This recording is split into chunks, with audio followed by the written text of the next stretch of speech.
That's going good. Ready? Hey guys, Pitmaster here. I'm here with the Doc. John, good to see you. Good to see you. And we're going to talk about everything martial arts, self-defense, UFC, sports medicine.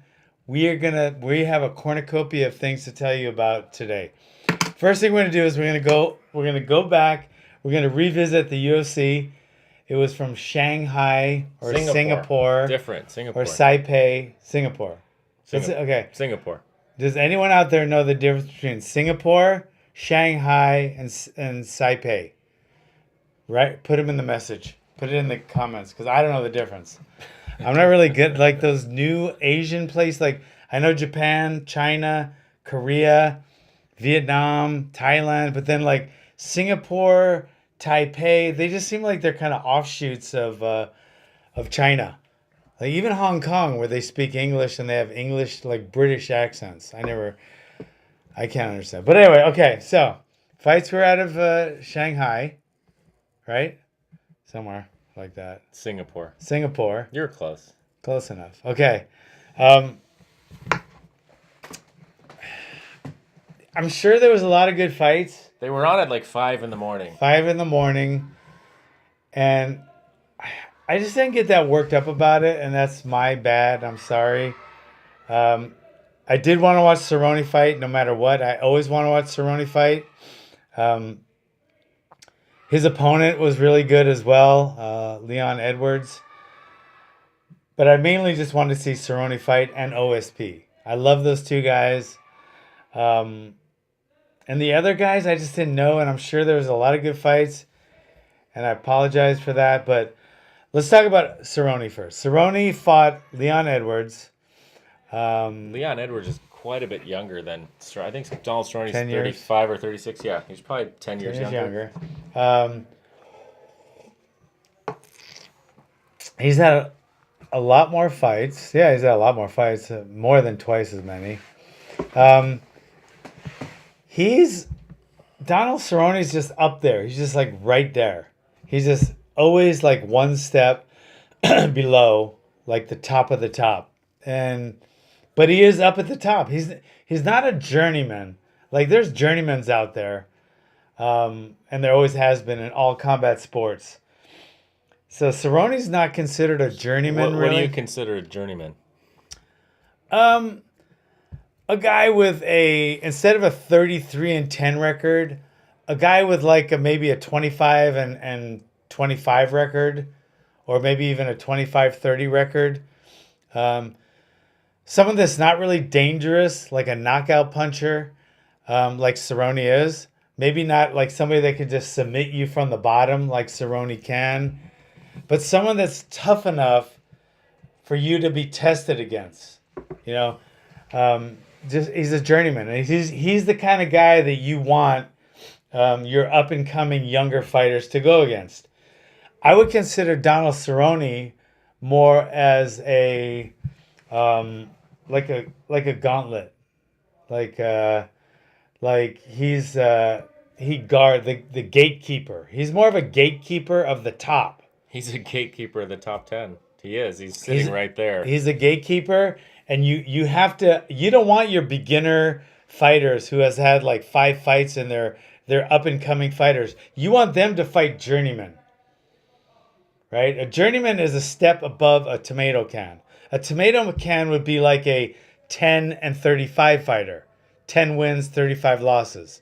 And then a journeyman would be like a 20 and 20 fighter, right? Not really dangerous, but he's tough and he'll beat a really bad guy, but a really good up and comer with 5 fights can beat a journeyman, can knock out a tomato can. But a 5-0 fighter does not want to fight a gatekeeper like Cerrone. Cerrone seems like he's the gatekeeper of the top 10, and so you got to be good like Leon Edwards to beat someone like Donald Cerrone. So he's a gatekeeper, and I watched this fight last night, and one of the stats that was pretty surprising was Cowboy has 18 bonuses in his fights. Out of like 20-something fights in the UFC, he's had 18 of his fights. He's got bonus. So he's in fight of the nights. He's performance of the nights. He's not just showing up. No, he's putting on amazing he spectacle fights. He never just shows up. A journeyman will just show up. A tomato can barely shows up. Donald Cerrone brings it, and he's everybody loves watching Donald Cerrone fight. He'll knock you out. He'll submit you. He'll be there. And guess what? If the fight gets canceled, he'll go skydiving instead. He wants that thrill. And he'll fight anyone, anytime, any rules, any weight, anything. I might be exaggerating the weight, but you know what I mean.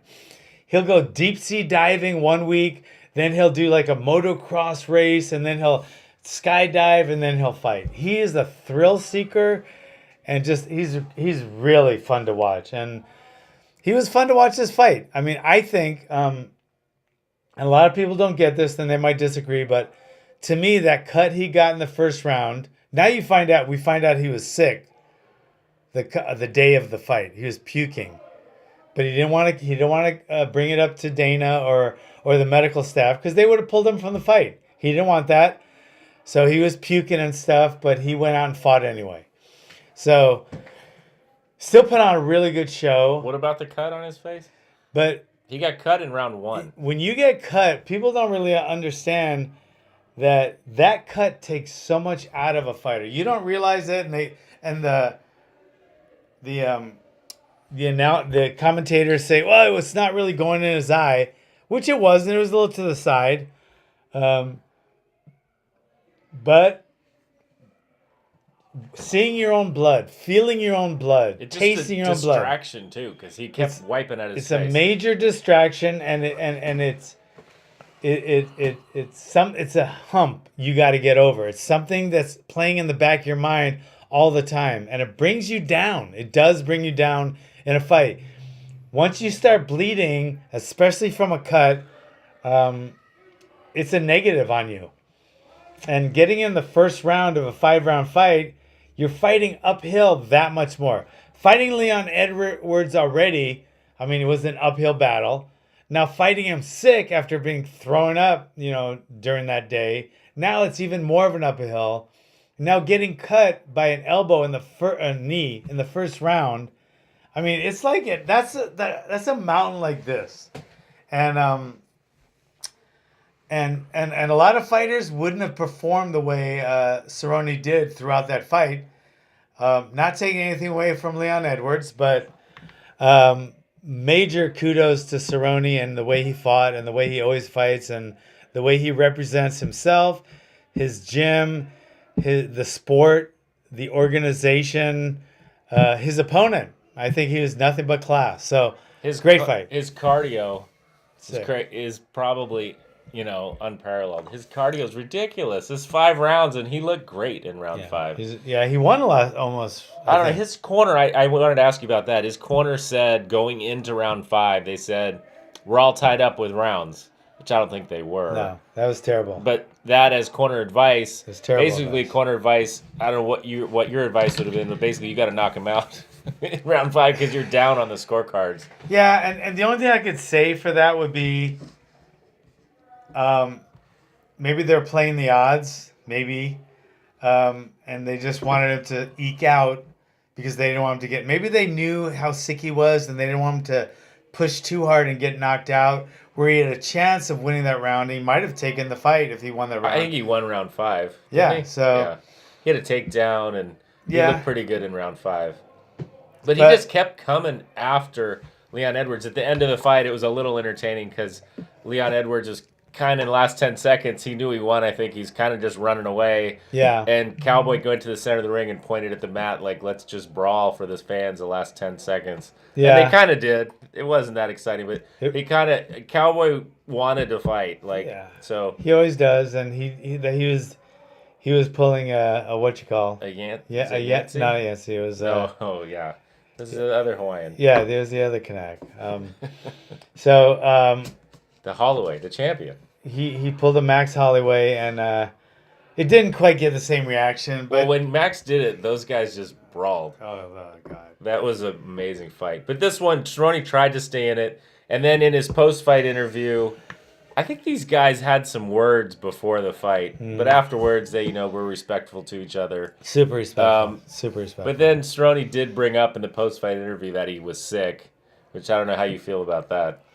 Yeah, I mean, nothing but respect for Cerrone and great fighter, great everything. But if you're gonna say you're sick after the fight, I mean, especially a loss, I mean, there's no reason to do it. Or not. I mean, maybe it does give him some more credibility, and people will say, well, that's why you were that. Your performance could have been a little better. So maybe it is, and then maybe it's not wrong to make that excuse. I mean, it is kind of an excuse, and but it's a legit one, and maybe it is a good one because then, everybody can look at him, and his stock does go up a little more thinking he was sick. So why not? I don't know. I'll give him that. I think he's earned that. He's right. I think any other fighter doing that, you'd kind of look at it and go, "Oh, this guy's He's making earned excuses." But if he's a fighter that always shows up to fight, always does what he does, Yeah. and he's had this many fights, He's earned it. and he doesn't make excuses, I think it was fine. He's earned it. So him being sick, even though he said I was sick after, And then he said, I was sick. No, but I'm not using that as an excuse. He did say that, but you still, can't take that he back. brought it up. You can't take that back. I would give him a pass on that Yeah, one. I give him a pass. We give him a pass, but it's like telling a chick, "Holy shit, you're fat. You look ugly." No offense. But not really. Yeah. No offense. So no, you can't. But for him, he gets a pass. He's such a warrior. It's unbelievable. Speaking of warriors, then there was the OSP fight. Oh, this was a good fight. This Yeah. was a short fight. Yeah. It was like 3 Yeah, minutes. Tyson Pedro, tough as nails, hits like a fucking mule, and he did drop. He dropped OSP, kicked him in the head. Kicked him in the twice. head, like boom, it was a kick to the head, and then he caught him a right hand, Yeah. dropped OSP. Then there was some. And then there was this. Look at the picture. Just that was the end of it. brutality. But there was some hustling, down and up, and there's some jockeying for position, a takedown. He tried a failed takedown. He ended up on the bottom, and boom. Then he got that. This strength. Wait, how do you say it? If you rewatch that armbar, It's just power. it's power. He powered had it. his arm down by his waist, Yeah. and OSP took his arm, just took his yanked wrist, it. and just peeled it away from his body. He couldn't stop him. And then he bent his arm backwards about Straight armbar. Straight armbar. 30 degrees in the wrong direction, which looks your elbow. I don't know if you know this, John. Your elbow does not go that way naturally. Well, let me just say, when you say wrong direction, it depends who you ask. For OSP, that was the right direction. the wrong direction for human anatomy. Okay. The human anatomy is not made to go that direction. No. That results in a terrible fracture. So let's go into. Okay, so now OSP, tough as nails. He's 22-11. So he's not a journeyman at all, but he's also a gatekeeper because he's fought the top guys. Glover beat him. John Jones have beat him. A couple of other guys have beat him. But he is definitely a gatekeeper, and he's tough as nails. He comes back from being dropped and dropping people. He gets dropped and taps out people. He has no quit in him, and he is definitely has what it takes to be a champion. I don't know if he will be, but he'll definitely be up there for a while. But okay, so say this arm, my arm like bent. Say it bends this way, but this is the other way. It's the wrong way. Say it went backwards that far. Right? like in the picture. Yeah, like in the picture. That his arm is hyperextending, you call it. So you call in that picture. hyperextending.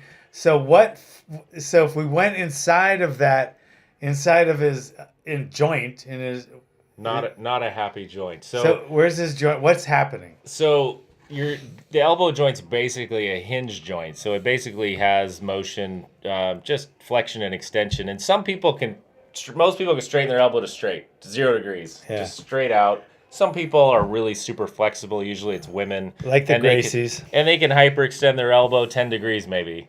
The rare person would be able to make their elbow go farther than that because there's a bone in the back of your elbow called your olecranon, which won't let it go any farther. It's bone on bone, so it can't go farther unless the elbow dislocates or unless you break something. So in order to dislocate your elbow, you have to tear ligaments. Ligaments connect bone to bone, which is probably what this guy had to have torn ligaments in his elbow with that, unless they're already torn or he's got, no one's that flexible. A guy that looks like him, his elbow does not do that naturally. A big muscle-bound guy, a male, his elbow is not going to extend like that normally.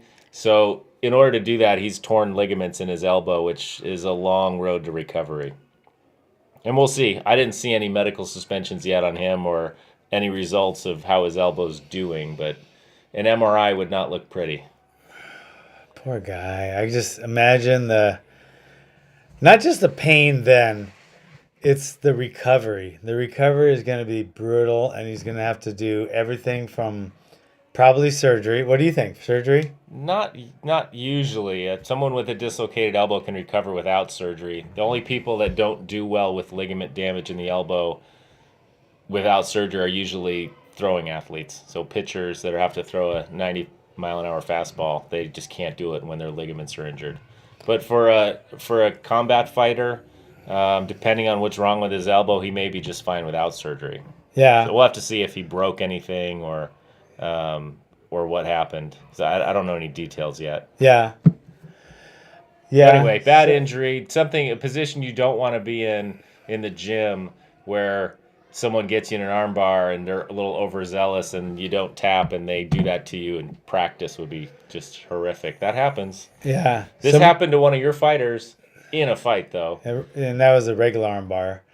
This is called a straight arm bar. But my guy fell back and he tried to fight it, and his arm was between the guy's legs and the guy was hipping up, and my guy was like trying to do the right things, but the other guy did the right things too, and he ended up having the same thing. And he finally tapped, and he had some ligament damage too. But so when you got a hinge like that, I mean, so your joint is a hinge. Would that same thing happen to your shoulder? Well, no, the shoulder isn't constrained by bone. So when you take your shoulder too far, you're always just tearing something. Yeah. So in an elbow, when you hyperextend your elbow, you can break things as well. But just like a hinge on a door, if you take it past where it's supposed to go, something's going to happen. Usually the hinge is going to break. So this broke. Oh my God. So something broke. But typically I would guess he has a ligament injury from that. So that's bad. Bad. Just like these front kicks to the knee that we were talking about last time. It should be illegal. When you're doing something that damages your opponent severely like that and disables them, it's not just quitting to strikes or whatever. I don't know. These are legal too, though. So I don't know that. I don't know what your argument would be against. Well, because you can tap. Because you can tap. Yeah, that's what it is. You can tap there. He did tap, but not until his elbow looked like that. And sometimes the tap is too late. But in an instant contact, right, violent contact, there's no tapping. It just happens instantly. Right. So you don't have the option to tap. So that would be the difference there. But yeah, I think those kicks should definitely be illegal. Just like, I mean, if you couldn't tap, that should be illegal, But he could have tapped earlier. But a lot of guys try to tough it out or try to get out of the submission, and they pay for it. It's too late. And some guys are just stubborn, and some guys crank it, and shit happens. But it's terrible. So how do you equate this, though, with like the small joint manipulations that are banned? This is a large joint manipulation that's not banned. Yeah. The rules in MMA just seem like this cobbled together things as you go. You add a rule. As you go, you add a rule. It's not taken from the get-go and you make a general set of principles and the rules all follow those. So for me, it's just kind of weird. You see these rules where some are great, they're protecting the fighter, and others totally not. Yeah, and to be honest, they're getting better, but the UFC hasn't been around as long as most sports. Yeah, but So once the you rules, get too many rules, is it a contact sport anymore? well, a lot of the rules are. I'm not saying they're adding more rules, but they're actually changing rules. But some are pretty stupid. The 12-6 elbow makes no sense. Hitting the back of the head as opposed to the front of the head makes absolutely no sense. Small joint manipulation makes absolutely no sense. So there are some pretty. But you can stomp on someone's small joints in their foot, right? Yeah. You can do a foot stomp. That's fine. Or you can dislocate someone's elbow, but not their pinky. Yeah. So that doesn't make any sense. and you can't. You can't kick someone in the groin, but you can freaking kick them in the head. So you can't hurt their genitals, but you can scramble their brain. So yeah, there's a lot of rules I disagree with, and some I agree with. But it is what it is right now. But so. We wish you a speedy recovery, Tyson. Yeah, we want to. That he was looking so good in that fight. Oh my God, I thought it was going to be a KO at first. He looks so. I mean, good. right off the bat, he caught him with a head kick. But the way his arm was peeled away is just frightening. Like if OSP was on you, just breaking your limbs. OSP looks like a heavyweight light heavy. He should not be a light heavy. He does not look like a light. He's way too strong to be a light heavyweight. But anyway, that's what makes the fights interesting. You never know how that's going to go. So that was a great fight. Never know. That one's worth going back on Fight Pass and watching those two fights. Yeah, they are. The other ones we didn't watch, although one of the other main card fights was Jing Liang, which we talked about at UFC. The eye gouger. Yeah, he was the eye gouger. He eye gouged Matthews, who is also on the prelims. We talked about that on the show, but Jake Matthews was just getting horribly eye gouged. And I think these two guys got cash for that fight. They got like fight of the night or something. Do you remember that? Yeah. So he also fought. I didn't watch it. I don't know who won. Yeah. Looks like Jiang Lang won. And Jessica I fought. And she won. Oh, shit. Okay. So we anyway, that was it. It was in Singapore. It was at 5 a.m. But you can go back and watch on Fight Pass for those two fights. I highly recommend Fight Pass to any martial art MMA fan. Fight Pass is such a I think it's definitely it's worth. You can watch old fights, all UFC fights.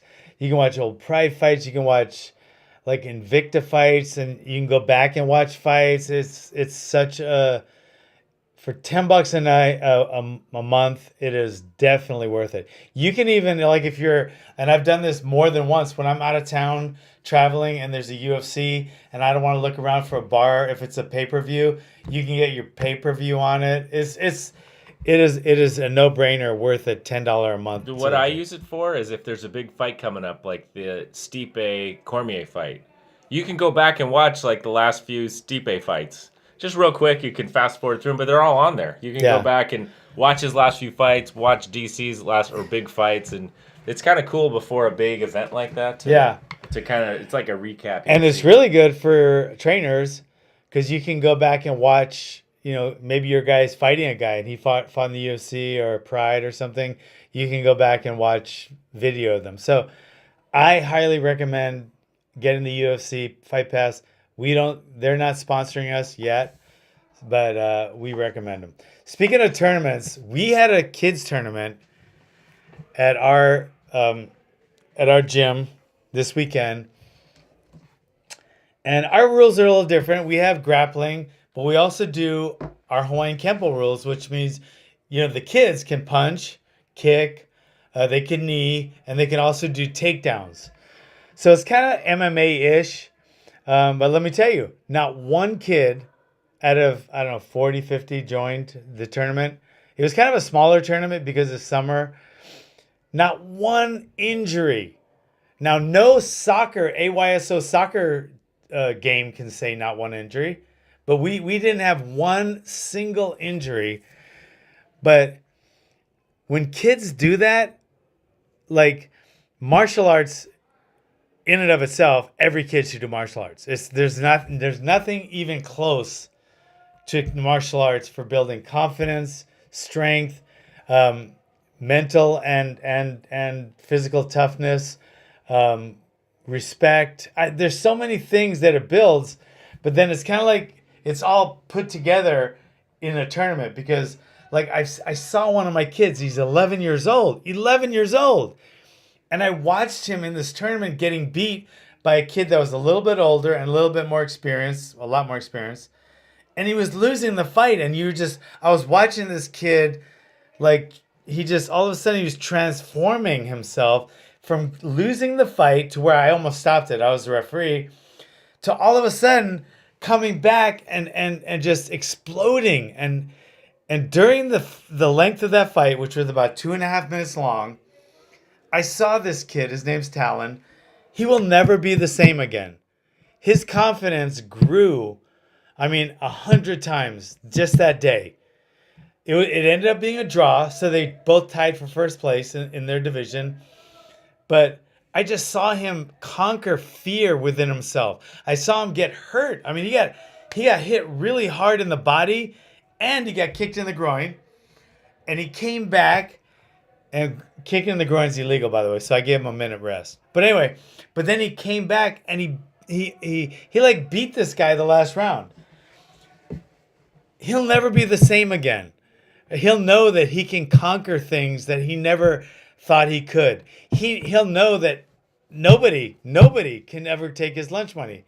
So watching that tournament, in a lot of the matches, but that one in particular, because that one was like, it was like the quintessential martial arts term. It was like Karate Kid when he did this and he did the kick.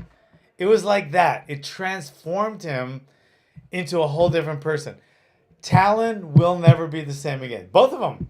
Because both these kids came back from getting... How many adults? You watch a soccer player get kicked in the leg or get tripped, and he lies on the ground crying like a little baby. You watch a 7-foot tall basketball player get hit, like when he's jump shot, laying on the ground crying. These two kids were actually hitting each other, and they kept trying to win, even though it was hurting. Nobody fell on the ground and started laying. They just kept fighting to win, and that's gonna translate like when they're in college, and it's tough, and they want to quit. They're not gonna quit. They have a job and something's tough. They're not going to quit. Somebody comes up to them and tries to hurt them or their family. They're going to go after them. That one match has changed their lives forever. And I might be, exaggerating it, you might think, but I'm not. And if you think I'm exaggerating it, you're wrong, because I'm not. So, I can't say enough. Water polo is tough. Football's tough. But trying to actually come back when someone's physically trying to hurt you, not win, not take a ball away, not do anything, but he's actually trying to hurt you, there's no other feeling like that, because it's very intimidating, especially for an 11-year-old, or a 10-year-old or a 9-year-old. And to come back from that is I don't know. I was pretty impressed. What do you think? What age group does your tournament go up to? How old are these kids? They were 11 and 12, so they were probably the oldest of the group. I might have had one 13-year-old. Usually from 14 and up, they're in the adult division. If I had two 14-year-olds and they're kind of younger 14-year-olds or lower belts or something, I might add them in if they go against each other. But I don't know. To me, 13 is pretty much the cutoff from adult to kid. But I treat a 14, 15, 16-year-old a lot differently in class, that, than I do the adults. Like, I don't have them lift as heavy as weights, and I kind of pair them up with each other. And if they're going the bigger, stronger, testosterone-filled adult male, I always make sure the adult male is going to, go easier on them. But it's kind of hard to put a 14-year-old in a kids tournament. So I don't know. I had a couple guys, a couple of the kids got like panicked a little because they started to get a choke, and anytime there's a hand over your throat or something over your throat, you panic. So a couple kids panicked and cried and tapped a little too soon and stuff. But they're kids, and they were the beginner kids, so it didn't happen to any really advanced students. But Do you let the kids match up themselves, or you pick them all? No, we make all the matches. They're done in a. Actually, we're really lucky because I have some like like I have some a UFC guy, a FUFC guy, ex UFC guy, Antonio Banuelos. He's part of the tournament. He's one of my instructors. He helps me with the fight team. So to have a UFC guy that's wrestled in college and stuff helping me with a tournament like this, it's pretty impressive. So is it tournament style where the kids have more than one fight? Yeah, it's like this. Like you see that? So you win. If you win, like the winner of this goes to here. Then the winner of this, goes to, and this can go down depending on how many. So it's a bracket form. It's like a bracket, and that's how we do it. And man, the kids do sumo wrestling. The younger kids, we start at 3. They do sumo wrestling. They do obstacle courses. They do hanging from the pull-up bar as long as they can hang. That's one of the competitions. Then they do mitts, like who can hit the hardest. That's a whole division in and of itself, and the winner gets a medal. So it's a pretty fun tournament for the kids. But I don't think there's anything better in the world for these kids. I think every kid has to do martial arts. I'm so passionate about that. And then watching this tournament, it was unbelievable. So I don't know. That's how I felt. I had a great weekend. We had with that tournament, and then even adults. I'm sure it's shaped you. It's really obvious. It's like obvious to see. Like James started, never trained, never did, this kind of martial arts. I think you did Taekwondo when you were a kid, but you could tell the beginning to where he is now. Like just sparring during class. It's like it used to be a lot more of this, and now it's a lot more of this. So I'm sure your confidence walking down the street is probably a lot different than it was before you started training here, right? Yeah, and I worked out before, but man, my cardio has never been probably where it is now. And I'm still exhausted in class, but not like I was. But it's always punishing. But I'm sure I'm in much better shape than I've been in a long, long time. The cardio is such an important part of martial arts, and some schools don't push it. Like some guys go work out at Club Fitness or wherever, and they don't do the fitness in the class where that's as important for martial arts as a left hook, a leg kick, or a double leg takedown, or a mount escape.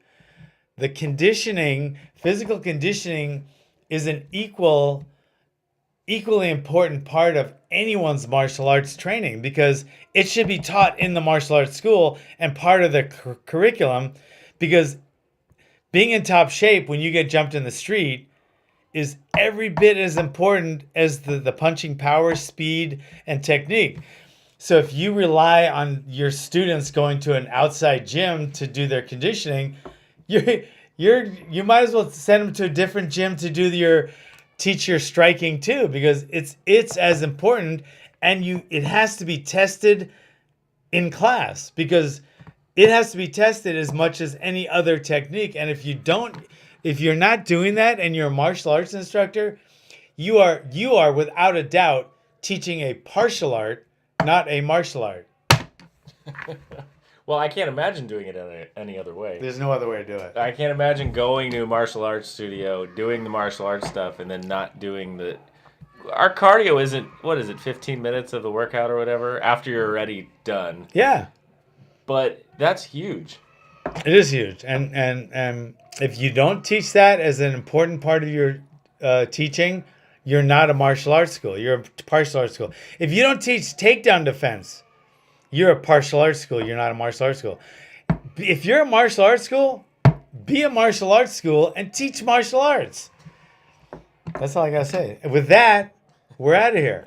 Thanks for coming. There's some good fights coming up. What? Who's fighting? Well, not this weekend, but the next weekend. It's huge. It's huge. It's Cormier's international going to fight fight in the heavyweight division. It's International Fight Week. He's going to fight Stipe.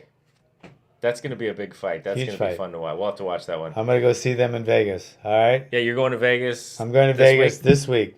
If there's any questions you guys have about medical issues, martial arts issues, any kind of training or UFC, ask us. Comment here. And please share this because we are on SoundCloud, iTunes. That's our main places. We also are on YouTube. But our main places we like to hang out are iTunes and YouTube, or iTunes and SoundCloud. So if we're a top podcast.